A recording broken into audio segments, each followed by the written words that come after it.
पाकिस्तान ने सीरीज जीत ली 3-0 से और क्लियरली बेहतर टीम थी। श्रीलंका जो थे वो उन्होंने आज बेंच स्ट्रेंथ को खिलाया और कुछ खास अच्छी परफॉर्मेंस दिखी नहीं। रन्स कम किए, 45 ओवर्स में आउट हो गए और पाकिस्तान ने रन चेज बहुत ही सुकून तसल्ली के साथ किया। दो एक टेक्निकल बातें मैं सिर्फ आपसे करूंगा।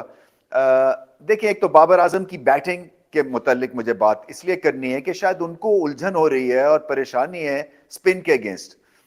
जब फॉर्म में भी दिखते हैं तो ऐसी ओवर पारिंग इनिंग्स नहीं दिखी जाती है जब वो स्पिनर को खेल रहे होते हैं। प्रॉब्लम जो है वो ये है कि जब स्पिनर का बॉल लेंथ पे गिरता है, एंड आई एम श्योर आपको पता होगा कि लेंथ पे जब बॉल गिरता है तो फिर बैट्समैन कुछ आगे और कुछ पीछे के चक्कर में फंस जाता है।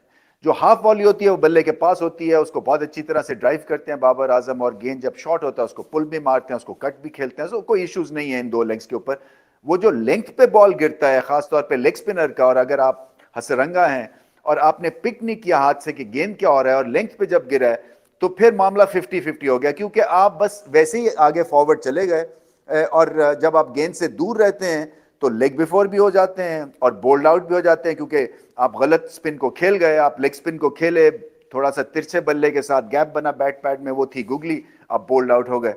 तो ये एक जो पहले तो इनको बॉल को हाथ से रीड करना है और फिर वो जो एक ऐसी एक इंटेंट है ना फॉरवर्ड जाने की, वो भी थोड़ी सी उसके ऊपर जो है अपना एक छोटा प्रेस है फ्रंट फुट का और फिर एक लंबा प्रेस उनको करना पड़ेगा। ये दो हिस्सों में फॉरवर्ड खेलना पड़ेगा। बिल्कुल ही ऐसे नहीं है कि वो सिपा सलार की तरह बिल्कुल ही आप आगे छलांग मार दें और फिर यही आप उम्मीद करें कि मैं बॉल के पास पहुंच गया हूं। जब नहीं पहुंचते हैं तो फिर बॉलर जो है वो गेम में आ जाता है। आज भी ऐसा हुआ कि लेंथ को रीड नहीं किया, आगे जाना चाहिए था कि खड़े खड़े पहले तो क्रीज से खेले, उसके बाद जब आगे गए तो उस वक्त तक लेट हो गया था मामला।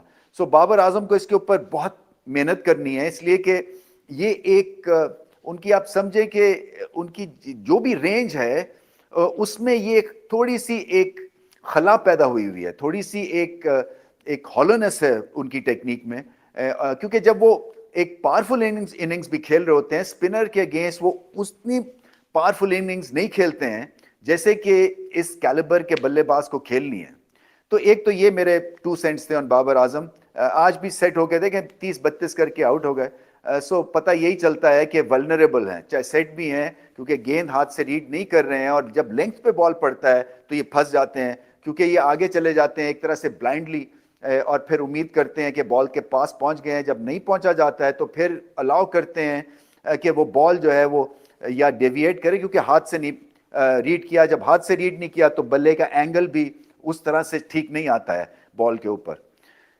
दूसरा मुझे हारिस रऊफ की बॉलिंग के मुतालिक जो मेरी ऑब्जर्वेशन ये है कि देखिए आज तो उनकी बहुत अच्छी बॉलिंग थी, मोहम्मद वसीम जूनियर की बहुत अच्छी बॉलिंग थी, क्योंकि लगा कि पेसी एक फॉलोअप है आफ्टर शाहीन शाह अफरीदी। दोनों के पास स्पीड है, दोनों के पास हुनर बहुत है और दोनों विकेट टेकिंग ऑप्शंस हैं। आज हारिस रऊफ की बॉलिंग की अच्छी बात यह थी कि रन्स कम दिए और इनको करना यही है। मैं समझता हूं जो एक टेक्निकल पॉइंट मैं यहाँ पे आपके साथ शेयर करना चाहता हूं, शायद हारिस रऊफ तक भी ये बात पहुंच जाएगी और जब वो मिलेंगे उनसे बात भी मैं करूंगा, कि जब उनकी स्पीड 140-42 पे होती है और जब एक तरह से फ्री हिट्स या लूज बॉल्स 2-1 हो जाते हैं तो वो आसानी से नजर आ जाते हैं बल्लेबाज को, क्योंकि वो वैसी एक्सप्रेस स्पीड नहीं जैसे पहले ये एक्सप्रेस स्पीड पे बॉल कर रहे होते थे।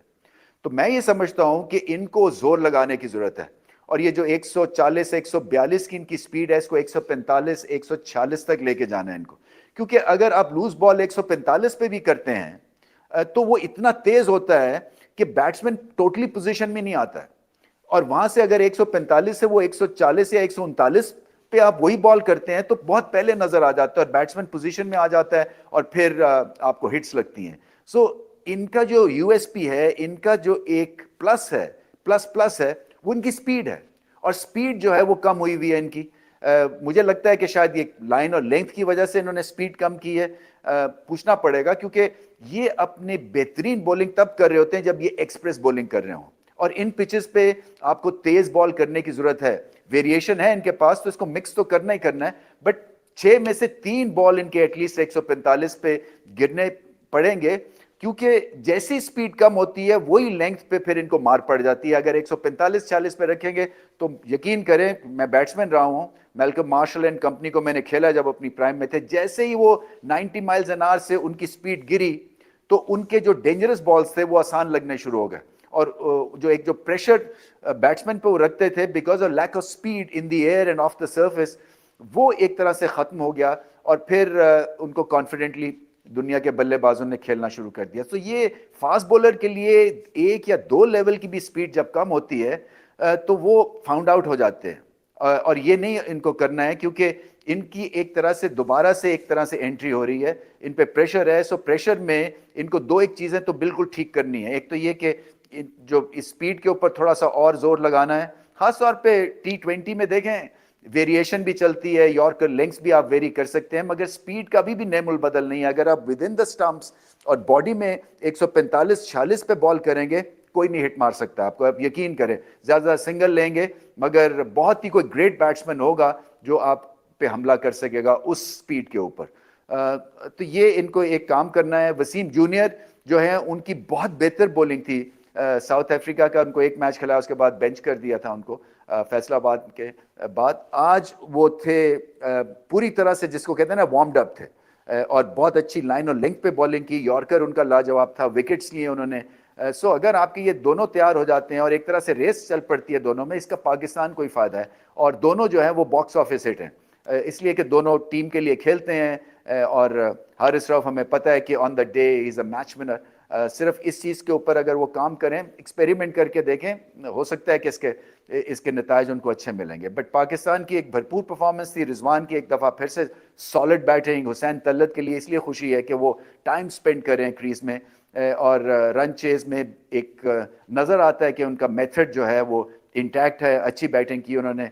बॉलिंग पाकिस्तान की बहुत ही अच्छी थी, इसलिए कि 45 ओवर्स में आउट कर दिया श्रीलंका को। सो अब है ट्राई नेशंस, और उसमें मुकाबला जिम्बाब्वे से है। देखें जिम्बाब्वे बेशक उस क्वालिटी की टीम ना हो, बट वो कुछ प्रूव करने के लिए आए हुए हैं और उनको PSL के कई प्लेयर्स को तजर्बा है, खासतौर पे पिंडी में। सो वो अच्छा खेलेंगे और पाकिस्तान को खासा टफ टाइम देंगे, क्योंकि हमें पता है T20 में 5 ओवर्स में गेम बदल जाती है। 5 ओवर्स खराब, 5 ओवर्स अच्छे, मुकाबला जेब में, मुकाबला हाथ से निकल जाता है। बट इंटरेस्टिंग सीरीज होगी। श्रीलंका यहाँ पे हैं, ऑलरेडी वार्म्ड अप है, थोड़ी सी चेंजेस जरूर होंगी।